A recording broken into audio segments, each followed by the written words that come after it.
मुक्ती संग्राम दिनाच्या खूप खूप शुभेच्छा। आपला भारत देश इंग्रजांच्या पासून 15 ऑगस्ट 1947 रोजी स्वातंत्र्य झाला, परंतु आपल्या मराठवाड्यावर निजाम संस्थान राज्य करीत होते। त्यांचा अन्याय आपली जनता खूप सहन करत होती। या अन्यायाविरुद्ध करण्यासाठी स्वामी रामानंद तीर्थ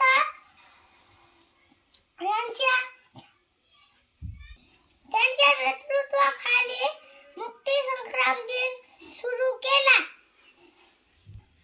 पण निजाम सडणारा नाही म्हणून सरदार वल्लभभाई पटेल यांनी 13 सप्टेंबर 1948 रोजी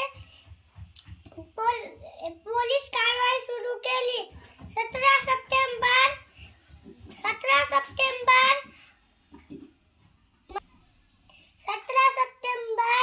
1948 रोजी निजाम शरण आला आणि आपला मराठवाडा स्वतंत्र झाला। तेव्हापासून मराठवाडा मुक्ती संग्राम दिन साजरा करत आहोत। जय हिंद, जय भारत।